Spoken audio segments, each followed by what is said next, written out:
getting ready for our 5th Poetry Out Loud competition.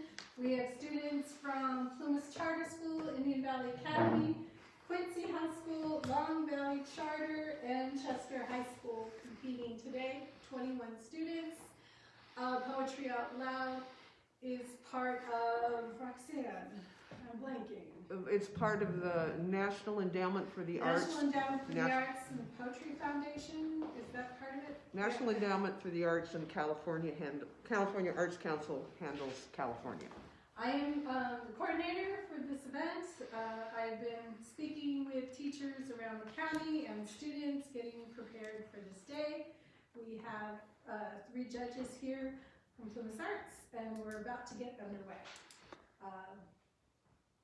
Enjoy. Thank you.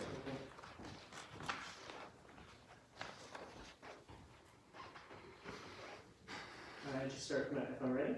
Tell us the title and the author, and then begin. My poem is called "I Am Offering This Poem" by Jimmy Santiago Baca. Okay. I'm offering this poem to you because I have nothing else to give. Wear it like a warm coat when winter comes to cover you, or like a pair of thick socks the cold cannot bite through. I love you. I have nothing else to give you, so it is a pot full of yellow corn to warm your belly in the winter.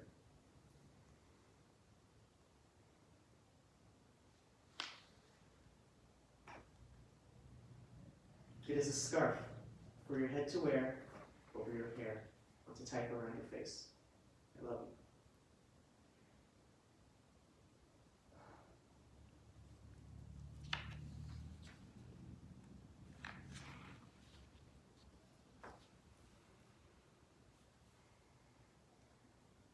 I swear I rehearsed it before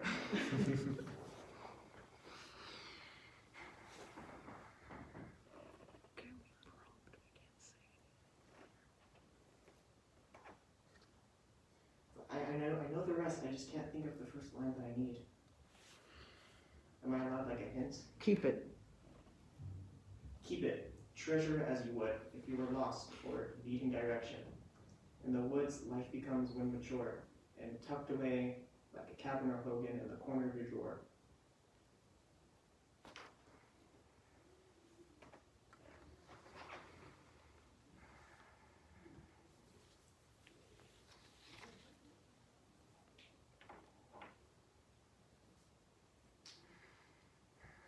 You want another prompt? I think I do, yeah. Roxanne? In dense trees. Thank you. And dense trees come knocking, and I will answer and give directions. Yeah, I don't think I can remember the rest of it, I'm sorry. Okay. I rehearsed it several times, so I was able to do it. I think I'm just nervous, so it's all. Sure. Okay.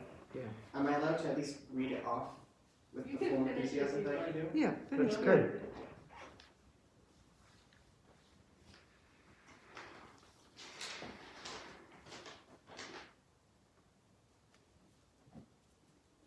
And let you warm yourself by this fire, rest by this fire, and make you feel safe. I love you. It's all I have to give, and all anyone needs to live. So go on living when the world outside no longer cares if you live or die. Remember, I love you. That's all I got. Great. Thank you. Thank you. Thank you, Sonnet. Thank you. I'm Malachi. How are you? Good. I'm doing The Lost Land by Eden Boland. I have 2 daughters. They all ever wanted from the earth, or almost all. I also wanted one piece of ground, one city trapped by hills, one urban river, an island in its element, so I could say mine, my own, and mean it. Now they're all grown up and far away, and memory itself has become an immigrant, wandering a place where love dissembles itself as landscape, where the hills are the colors of a child's eyes, where my children are distances, horizons. At night, on the edge of sleep, I can see the shore of Dublin Bay, its rocky sweep and its granite pier. Is this, I say, how they must have seen it? backing out on the mailboat at twilight. Shadows falling on everything I had to leave and would love forever. And then I imagine myself at the landward rail of that boat.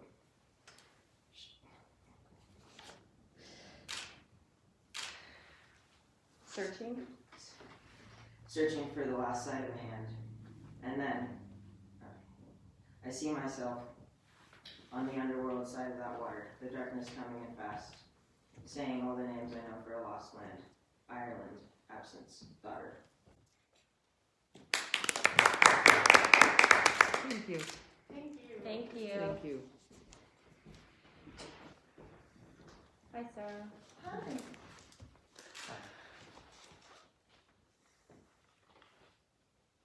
The Conqueror Worm by Edgar Allan Poe. Lo, it is a gala night within the lonesome latter years. An angel, throng, bewinged, bedight in veils and drowned in tears, sits in a theater to see a play of hopes and fears, while the orchestra breathes fitfully the music of the spheres.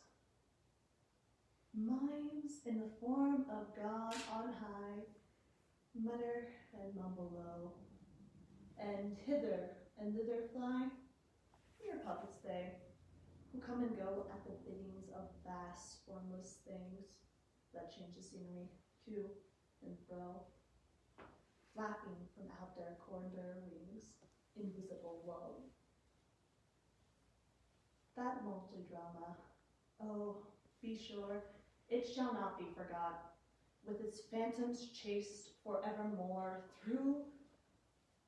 with its phantoms chased forevermore by a crowd that sees it not, through a circle that ever returneth into the self-same spot, and much of madness, and more of sin, and horror the soul of the plot. But see, amid the mimic rout, a crawling shape intrudes, a blood-red thing that rides from out the scenic solitude. It rides with mortal pangs. The mimes become its food, and the seraphs sob at the vermin's fangs, in human gore imbued.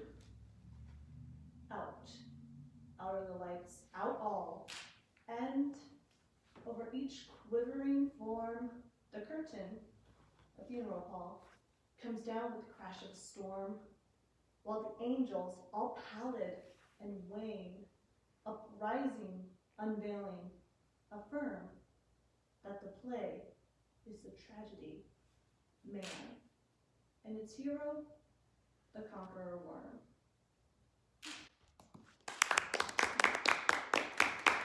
Thank you, sir. Thank you. Thank you. I'm Madeline. Hi. My name is Madeline Morton. Across the Bay by Donald Davy. Queer thing about those waters, there are no birds there or hardly any. I did not miss them. I do not remember missing them or thinking it uncanny. The beach so-called was a blinding splinter of limestone. The quarry, outraged by holes. We took pleasure in that, the emptiness, the hardness of the light, the silence, and the water stillness. But this was the setting for one of our murderous scenes. This hurt and goes on hurting. The venomous, soft jelly, the undersides. We could stand the world if it were hard, all over. Thank you. I'm Kayla Morgan, and I'm doing Immortal Autumn by Archibald MacLeish. I speak this poem in grave level voice, in praise of autumn, far from winding fall. I praise the flower-bearing fields, clouds, tall, unanswering branches, in which the wind makes sullen noise. I praise the fall, this green season. Now, no more foreign sun does not water earth enforce the green on this fall land, to birth more winter yet wail with silence and bow. But now in autumn, with a back and outcast crows, share we the spacious world, the whispering years on.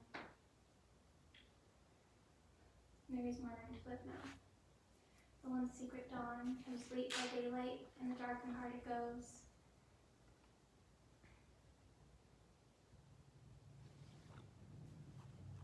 Between the burning of the leaves and winter's weighing of our hearts with his deep snow,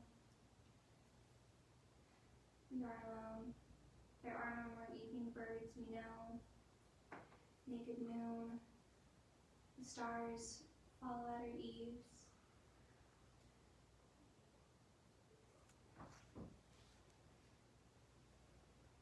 But now on the still air, the sound goes on and on. I hear a dead man's cry from autumn's long since gone. I cry to you beyond upon this bitter air. Thank you, Claire. Thank you. I felt a funeral in my brain by Emily Dickinson. I felt a funeral in my brain, and mourners to and fro kept treading, till it seemed that sense was breaking through.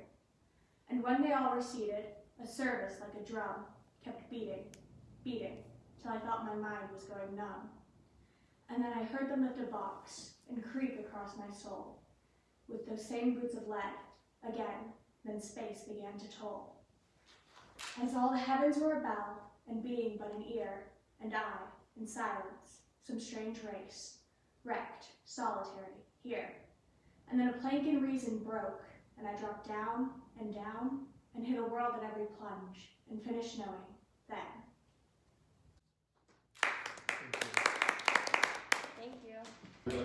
Hi, Jack. My name is Jack Joseph. I am a junior at Indian Valley Academy, and my poem is 300 Goats by Naomi Nye. In icy fields, is water flowing in the tank? Will they huddle together, warm bodies pressing? Is it the year of the goat or the sheep?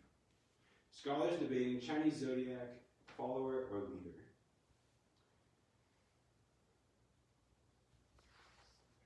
Okay, long please. Oh, lead. Oh lead them to a warm corner, little ones toward bulkier bodies, lead them to the brush. Lead them to the brush, which cuts the icy wind. Another frigid night swooping down. Aren't you worried about them? I asked my friend, who lives far from here now in the town of Ozana.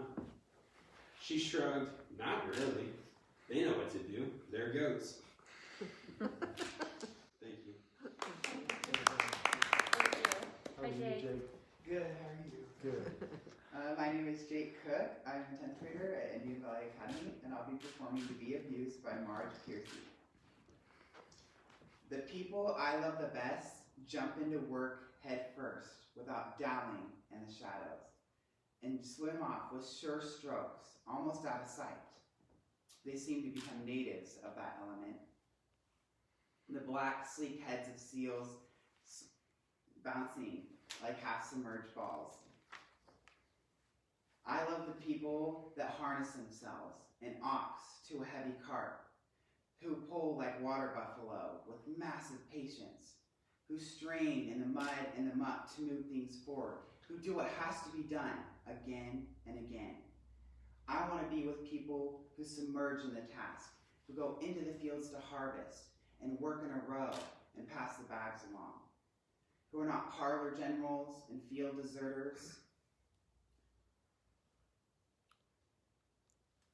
Sorry? But move. Oh, okay, sorry. Who are not parlor generals and field deserters, but move in a common rhythm when the food must come in or the fire be put out. The work of the world is common as mud. Botched, it smears the hands, crumbles to dust. But the thing worth doing, well done, has a shape that satisfies, clean and evident. Greek amphoras for wine or oil, Hopi vases, once used for corn, are put in museums, but you know they were made to be used.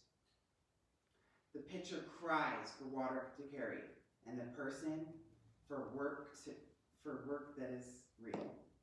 So, thank you. Thank you. Thank you. Hi, Tegan. Hi. Right.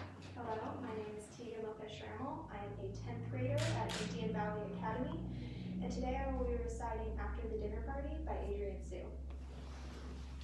Dropping napkins and corks and non-compostables into the trash, I see that friends have mistaken my everyday chopsticks for disposables. Helpfully discarding them alongside inedibles, plastic forks, paper napkins. Oh, sorry. Non-compostables, pork bones, shrimp shells, bitter melon. Among napkins and forks, they do look compostable, off-white, wooden, warped from continual washing. No lacquer, no ornament. But anyone who thinks that these chopsticks are disposable doesn't live with chopsticks in the comfortable way of a favorite robe. Oversized, a bit broken.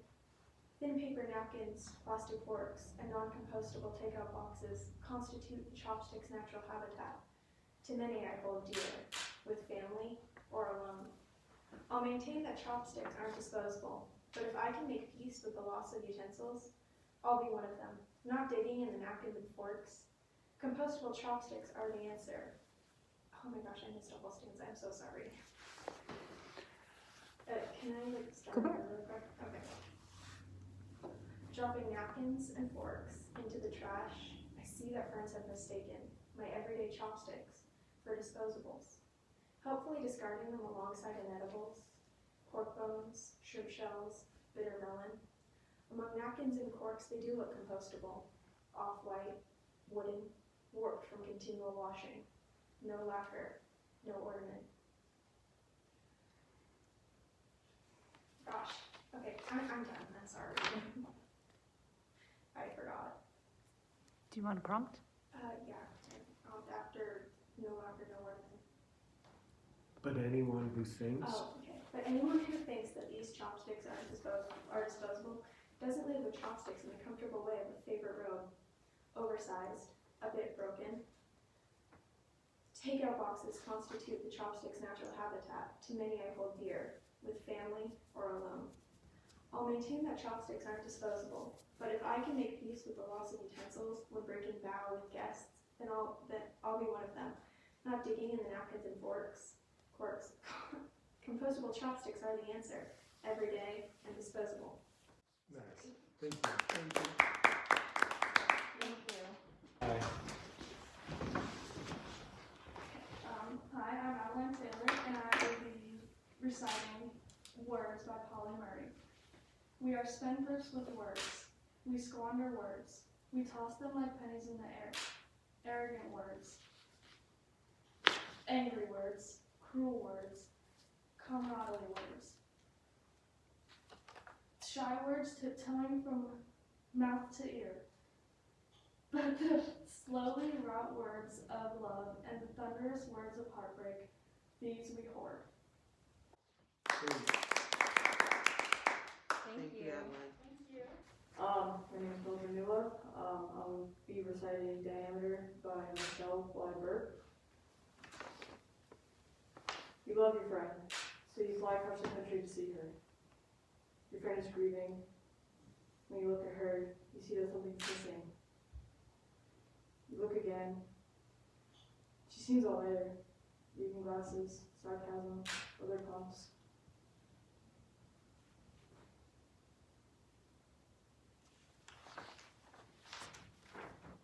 What did you expect? What did you expect? Ruins? Demeanor without arms in the British Museum? Your friend says she believes there's more pain than beauty in the world. When Persephone was taken, Demeanor damned the world for half the year. The other half remained warm and bountiful. The creek's low symmetry. On the plain, the man next to you read a geometry book. The lesson on finding the circumference of a circle. On circumference, You can calculate the way around if you know the way across. You try across with your friend. You try around. I don't believe in an afterlife, she says. But after Kay died, I thought I might go after her. In case I'm wrong. In case she's somewhere. Breathing. Thank you. Thank you.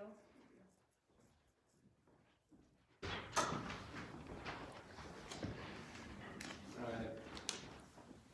I'm Caden Hendrickson. I'm doing Bring the Ghost by Naomi Shihadmeier. In icy fields is the water flowing in the tank.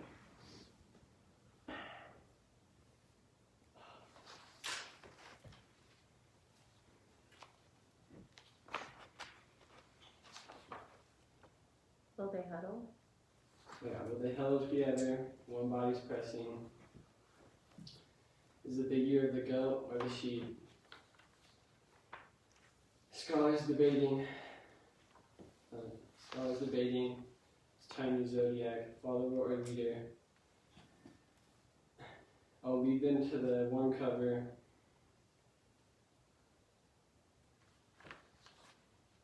Little ones.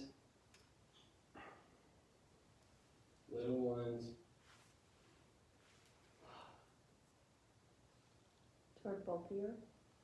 What was that? Toward bulkier bodies? Right, towards bulkier bodies.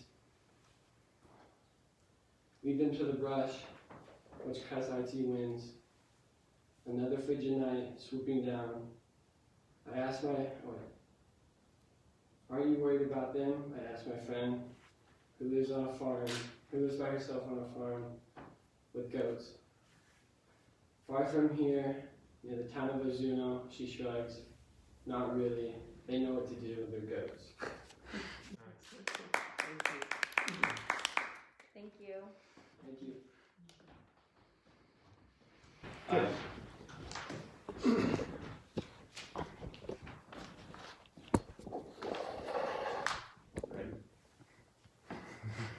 If We Must Die by Claude McKay.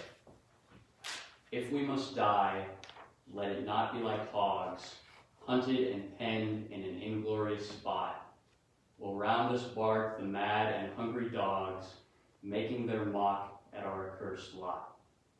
If we must die, oh let us nobly die, so that our precious blood may not be shed in vain. Then even the monsters we defy will be constrained to honor us though dead. O kinsmen, let us meet the common foe. Though far outnumbered, let us show us brave.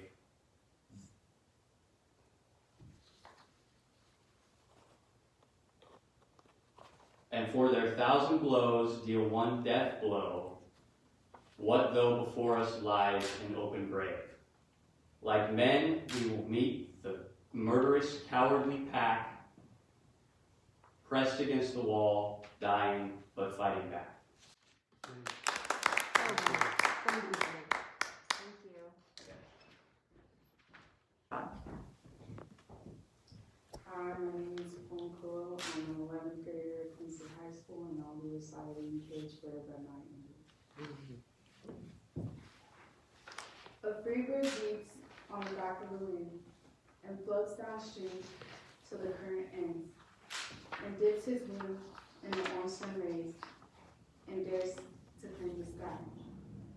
But a bird that stalks down his narrow cage can seldom see through his bars of rage, for his wings are clipped and his feet are tied, so he opens his throat to sing.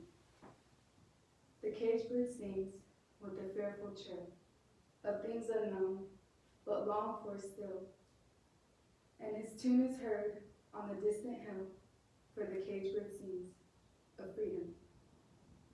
A free bird thinks of another breeze, and the trades wind soft through the sighing trees, and the fat ones waiting on a dawn bright lawn, and he names the sky his own. But a cage bird stands on a grave of dreams. His shadow shouts on a nightmare scream. His wings are clipped and his feet are tied, so he opens his throat to sing. The cage bird sings with a fearful trill of things unknown, but longed for still, and his tune is heard on the distant hill, where the cage bird sings for freedom. Thank you. Thank you. So I just go from there. Tell us your name and the title of the poem and the It's poem. called Across the Bay by Donald Davy. Okay. You can take your mask off if you want. Weird thing about those waters, there are no birds or hardly any. I did not miss them. I do not remember missing them or thinking it uncanny. The beach so cold was a blinding splinter of limestone, quarry outraged by holes.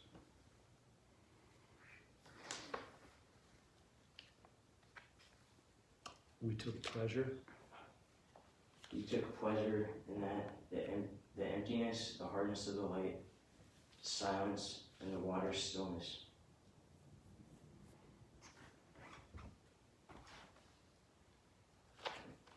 But this was? This was the setting for one of our murder scenes. This hurt and goes on hurting. Venomous? The venomous soft jelly, the undersigns, but we could stand the world if it was hard all over. Thank you. To try to make sure. And that concludes our program for this year. We hope you enjoyed it, and thank you to all the students who participated. It is so nerve-wracking to get up in front of adults and do anything, let alone recite a poem. So we very much appreciate everyone who came out to give it a try. Thank you so much. Yay.